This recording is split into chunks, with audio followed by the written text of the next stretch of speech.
Welcome to another episode of Cancer Tamer. I'm your host, Dr. Charlie Ferrer. And of course, you know, I'm Deborah Santulli-Barone. And today we have Danielle Becker, who is going to talk to us about all the legal things, well, maybe not all of them, but at least all the really important ones that you need to know while you're going through cancer and why it's so important for you to do that.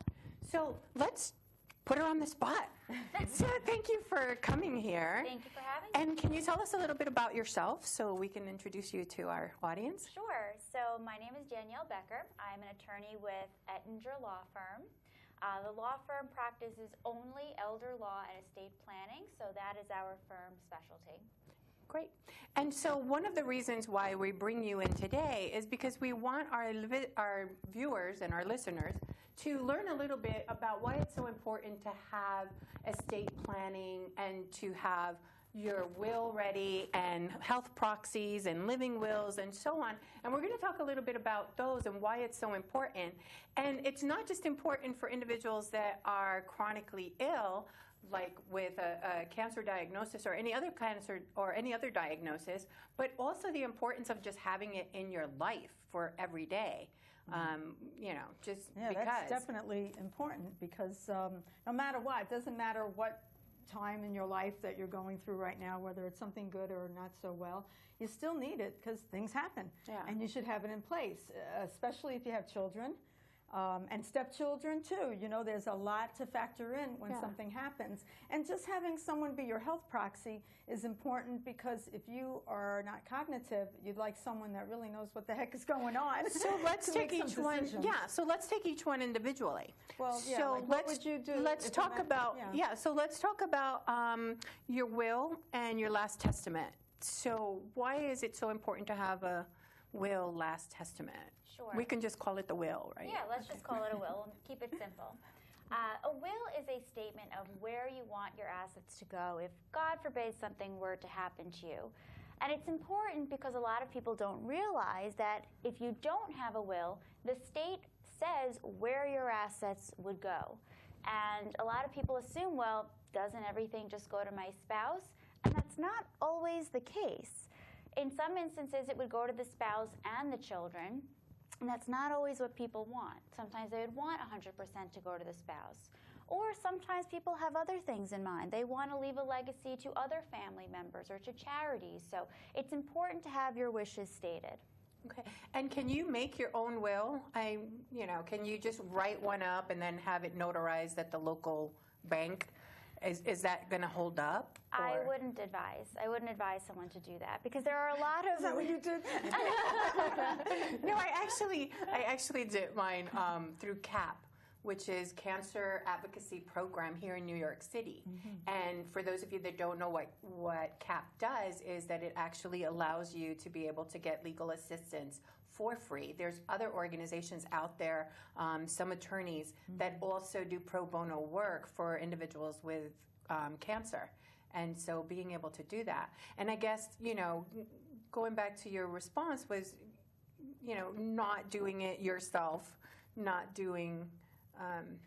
not going to the local Costco and saying, let me get a copy, or here's or get one of those online things. Right. The one thing that I remember when I was doing mine was, not only deciding who gets what, because you typically, if you're a single mom or something, you say, well, my kid's going to get everything. Mm-hmm. But if he doesn't want everything, then who would I give certain things to? So I actually opened up my, I told friends and family to come over and say, hey, go into the house, look at what you want, tell me what you want, I'm going to put it in the will. And smart. So this way everybody can get theirs. Right. Because I know when my brother recently passed, they just opened up the door and they said, go and get whatever you want. I didn't really like that. I like, you buy your things, you do special connections with the things that you buy, and so you want to leave them to certain people. And you can do that in a will, right? Right, and the thought is that you spend your lifetime earning your assets, and it's yours. And you want it to be distributed per the way that it's meaningful to you. So that's why having a statement of how you want your assets to be distributed, that's why it's so important. So if somebody came to you that had cancer, whether it was terminal or not, but said, okay, I need to get my life in order and my financials or whatever, what would be your suggestion to them, you know, from A to B to C, what do they need? Sure. So before we even get to planning for what happens if, God forbid, people are going to inherit from you, but we have to talk about a plan for disability while you're alive. You know, so who's going to make decisions for you if you can't do it yourself? And is that the health proxy or the living will? So the healthcare proxy would appoint someone to make healthcare decisions for you if you can't make them yourself.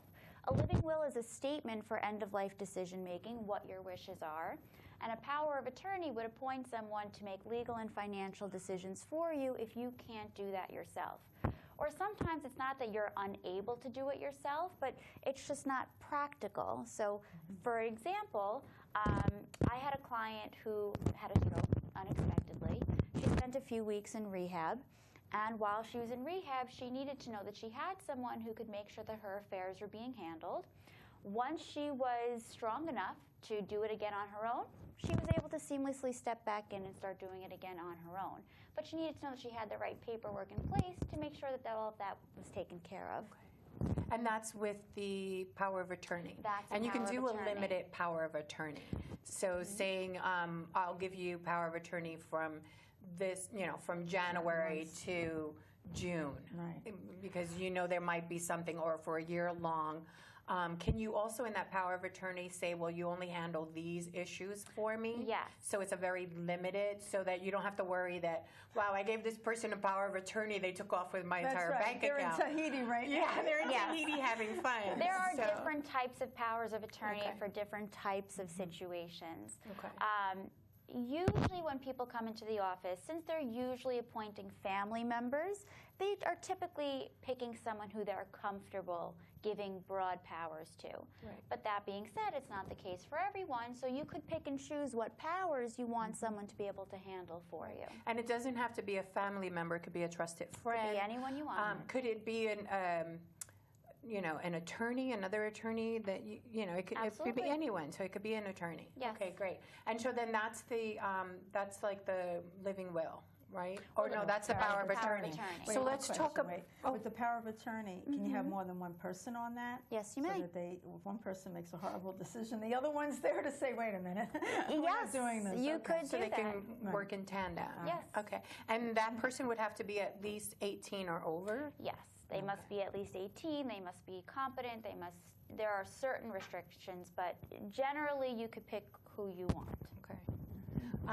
So what about a living will? You mentioned that before. And so the living will would be for like, no extreme measures or something like that? Exactly, Okay. exactly.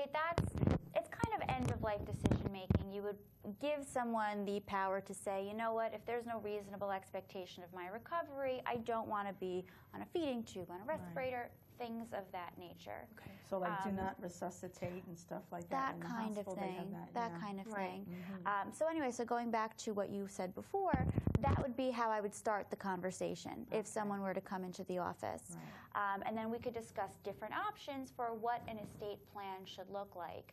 A lot of times when people come in, their first concern is, how do I make it easy for my family? Right. How do I make it seamless so that they can inherit assets? A lot of people don't know about probate. Probate's a court proceeding after someone passes away. A lot of people want to avoid that. They want to make it so that their loved ones could just automatically inherit, no court. Some people want to put some restrictions on inheritance. So there are a lot of different things that we talk about when it comes to the estate planning portion. So let me just intervene. So probate, explain it. Let's say a couple, let's say they're married and they have, or they're living together and they own a house together.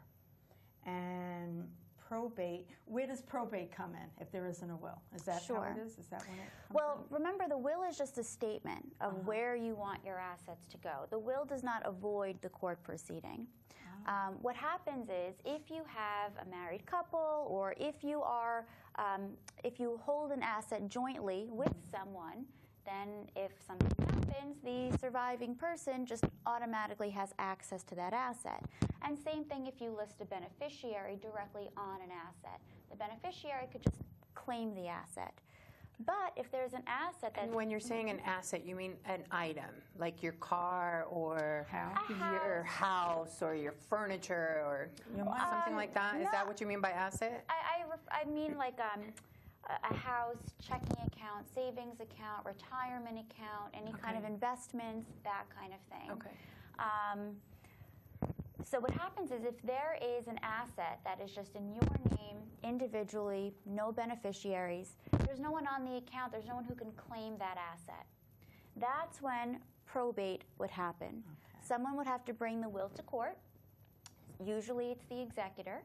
And that person is looking to get appointed by the court in the role as executor. Once they are appointed, that's when they can start moving assets from the decedent's name to the beneficiary's name. Explain executor to everyone. Please. Sure. So an executor is the representative of the estate. That is the person who the court is acknowledging to say, yes, you are authorized to act on behalf of the estate, move assets, pay debts, that kind of thing. So if you don't have a will where you pick your executor, then the court will pick one for you. Is that the way it goes? Then the law designates who can be an executor and where your assets go. Your wishes, you don't have a statement of what your wishes are, so the law says what happens. So is the executor a stranger at that point? It's from the courts? No, the executor could still be a spouse, it could still be a child, but let's say, for example, you have 3 children, and you have one child who you think is more responsible than the other 2. It might be your wishes that the more responsible one be the executor. Right. But if you don't have your wishes designated, then any child could step in. So that's why it's so important to make these decisions. Ahead of time. And one of the things I know when I went to do my will, it was funny, and I talk about this all the time, but I was doing my will, and of course they have to get notarized and have witnesses. And so I remember signing it, and I'm sitting there going, okay, I'm going to do this. And I'm signing it, I'm just bawling and going, yes, I know, I'm going to die. And they were standing around me going, but that doesn't mean you're going to die just because you do your will. Right. So remember that. It's not about you're doing this will because you figure, the surgery is going to go wrong or there's going to be complications and you're going to die. It's because, this is a wonderful opportunity for you to just go ahead and do the will and get it out of the way. And then if you get really pissed off at your kids or your husband and you want to leave all your money to the cat, then you could do that later and do it later. But at least this allows you to be able to say, hey, I'm doing this and I'm getting this under control. Right. And I think that's one of the wonderful things about doing your will and setting it up is that here's one piece that you can be in control of, because cancer takes away your control and your feeling of control a lot of times, especially when you're going through treatment. So here's one more way of you saying, this is where I make decisions for myself, for my family, and this is what I'm going to do. A lot of clients also tell me that it's peace of mind. Yes. Right. It is a hard thing to think about and a hard thing to talk about, but once it's done, it's like the weight of the world has been lifted off of their shoulders. And it could be changed. Anytime. 5 years down the road, you can't stand someone that you thought you'd love forever. I'm leaving it to the cat. Right, Yes, it can always be changed. Yeah. But for some clients, we don't talk about wills. For some clients, we talk about trusts. And a trust is a way of avoiding that court proceeding that we just spoke about. Some clients want to do some more advanced planning. Sometimes they come in, and we always talk about family and who you want to leave your assets to, but we kind of get into the nitty-gritty. We want to know what your family is like, because just because you have a statement that says, I want my assets to go this way, I have to make sure that it's actually going to work. So sometimes we do more advanced planning. Sometimes you don't just want to say, I give my asset to, this person. Sometimes you say, well, you know what? They need some restrictions. They can't just have 100% of everything because they'll blow it. Right. If you leave assets to an 18-year-old, Oh, it's boy. gone next month. It's gone by the time they're 19. It's gone next month. I know my son blew like $10,000 in a month. Yeah, that can happen. From his grandmother's inheritance, and I'm just thinking, oh my God, what are you doing? Yeah.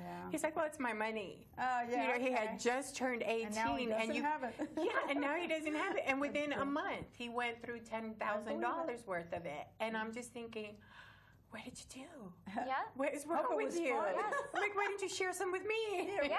You know, and it was all Game Boys and video games and all the movies that he wanted to, you know, so it was nice to see that he was buying things that were at least going to last a little bit for him, but it was junk. Yeah. You know, it really Sure, was. no investments or anything. No, right, 'cause nothing. At that age, you Right. get it. Because you Right. don't think about it. So I guess that's a wonderful thing of if you have that trust, I'll give it to you. I'll give you like $10,000 if you stay in school. Well, how about some You people know. say too, we'll give you $10,000 a year. Let's say you're going to grant them $100,000, but you're not going to give it all at once. You know, maybe that's the way. But just getting back one more time with the probate, the problem with what I wanted to know, if something goes into probate, let's say the mortgage isn't paid, and you don't have a will or anything that says that this is going to go to someone, you know, a family member. So if it goes into probate, the person that's waiting for that money and hoping probate will approve it,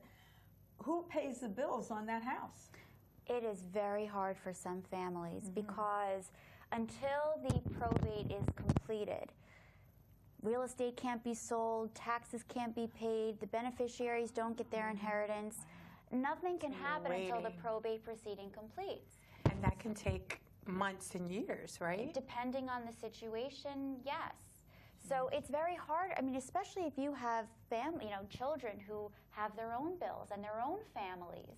How can they now maintain your house? They're trying to maintain their own house. Right. It's very hard. We do our best to work with families and explain where the money can come from, what they can do, but it could be very hard. Right, that's Absolutely. true. Yeah. And now a probate lawyer is different than the law you do, or you do We do probate too? probates as well. you We do. do estate administration. That would be settling someone's estate. But And so I guess the one thing that just came to mind was when you see those signs for estate sales, when they're doing estate sales. So is that where they're just selling off everything and trying to pay for the attorney or pay for the mortgage or pay to get the kids? Because I remember when I wanted to leave, like $10,000 for a young lady that I knew that I thought she had great potential, and I just, you know, I really cared for her, and she was dating my son at the time, and when they broke up, I'm like, I still want her to have the money. And so what I was told was that if you designate a certain amount to people, then if you don't have the cash, then you have to sell whatever is there to make sure that you make that that's payment exactly first. right. And Wow. like you mentioned before, why should someone not go and just pick up a copy from whatever local store and do it themselves? Is because they don't realize the legal ramifications of what it is that they may be creating. Right. You know, exactly like you said, if you have a will that says I leave $100,000 to so-and-so, the money has to come from somewhere. Where is it coming from? So at least if you sit down with a lawyer can explain how each asset is treated. Where does the asset go? Does it go to probate? Does it not go to probate? You know, if you say, for example, in a will, you know, I want my house to go to this person and I want $100,000 to go to this person, but the only thing that you have is the house, you just created a mess for your family. Where are they going to find this $100,000? Because now they have to sell the house Right. in order to pay the $100,000. boy. That has to be paid first, correct? It depends on how it's written. How it's but written. the point is that that's a reason to go see a lawyer as opposed to just doing it yourself, because you may not know what the legal ramifications are of what it is that you're creating. And I remember somewhere where the parent was leaving the money to all three children, but because they wrote it with John, Steve, and so-and-so, because there was like a comma in between. These two shared half and the other one shared the full. Wow. You know, so it was $100,000. So this one got 50, and these two had to split 50. Oh, that's terrible. Because of the way that they did the comma. Right. Something as simple or as without the a comma, John and Mary. Right, Without John the and comma, Mary probably, split, yeah. and so-and-so. Ah. And so they, because of that comma. So I guess, I mean, you know, poor man's will. You know, poor man's will is no will at all. But being able to, what you could, you know, yeah, you do what you time. can, and that's why, you know, we had mentioned that the CAP program here in New York City. I don't know in other states, because I know that this program is seen in other states and other countries. So look into your local legal aid and law degrees or law companies that may be able to do this pro bono, or may be able to have a program that is for cancer patients. There's a lot of stuff that we can get for cancer patients. Well, let me ask you but something. It's wonderful to know. Is there any perks, I guess you could say, when a cancer patient comes into your law firm? Would there be any kind of discounts or whatnot? Have you ever seen that? The in your fee place? is always based on how much work has to be done, what the scenario is. We always tailor everything to each individual client. There's no such thing as a one-size-fits-all. So depending on the person's situation, we're happy to work with them. Yeah. And so, and I would imagine every law firm is the same way. But if there's a specific law firm, you know, because you know, we can't say, hey, go to her law firm and do that. Right. But we can. But if there's a specific law firm that you want, you know, then you can go to them and say, hey, I have cancer. Can I do this? Right. You know, and work out a deal or do whatever it is that you need to do. And again, I keep mentioning the CAP program because of the fact that it's free, it's government, or I think it's city or government sponsored, that they push through there. I know our own councilwoman, Debbie Rose, also has a program to help cancer patients to do their legal aid. And so, you know, one of the things that you could do is have everything ready before you go to the attorney. Well, that makes you know, sense. regardless of what attorney you want. Yeah. You know, like when I did the thing with my family, and I'm like, come in and tell me what you want. Right. And as soon as they did, I just wrote everything down. And you know, my sister Lisa gets the jukebox. My sister Diana gets all the woodwork that's in there. You know, my son gets everything else except for the books. The books go to the Carter Johnson Library because they're sexuality books, because I'm a clinical sexologist. So all my sexuality stuff goes to that library because they focus on sexuality and sexual health. Right. So, you know, in a way, that's my way of saying, you know, these things were important to me while I was alive. Please at least, you know, take care of them when I'm dead, or make use of them. And, you know, and I did have somebody recently, because I got really upset about certain situations, and I'm like, you know, I don't want my stuff just to be thrown to the corner, or somebody that I don't even like come and grab my stuff. Right, that's true. And you know, and I was told, well, what do you care? You're dead. I hate to hear that. I've heard that too. Yeah, and I was like, you know, well, that makes me even more sad, because yes, I'm dead, but there's a connection to that. Sure. So And you want to give it to so you want to give it to people that you care about. Right, that's true. Or you want to know that your life meant something. Right. And so this is a way of you being able to say, well, here's a little piece that you can have of me when I'm gone. Right. And then if you know of any symmetry, you know, if you believe in some of the more esoteric beliefs where, you know, something that you owned has energy, and so that energy goes with you, or goes with that object. And so that's also, you know, a personal belief or a spiritual belief. And so being able to get those things to the people that you want.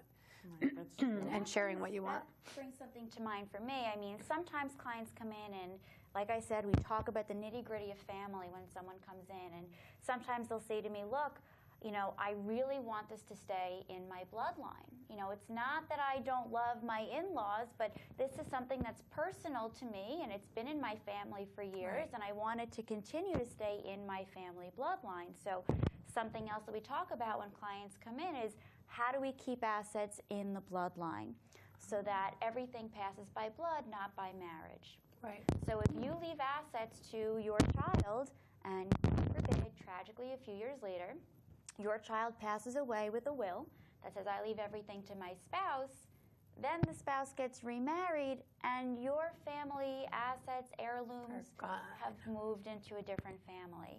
So a lot of times we create trusts that are specific for keeping assets in the bloodline. So you can keep it for your son's children.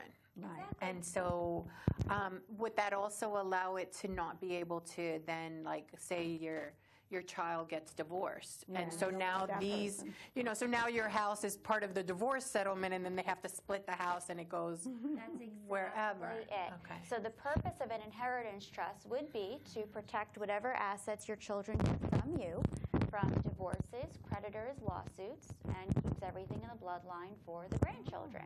So you can spend you could max out those credit cards, and they can't touch the house because it's in a trust. That's right. Boy, I like that. Not that I'm going to do that. No, but there are a lot of the different techniques that we talk about, and some other things that we talk about has to do with people who need long-term care. People are living longer and longer, but that doesn't mean that they're living healthier. And That's true. Sometimes it gets to a point where people need care in a nursing home or at home or whatever it is. So because it's just become so expensive, it's about $15,000 a month to pay for that kind of care, we talk about different strategies.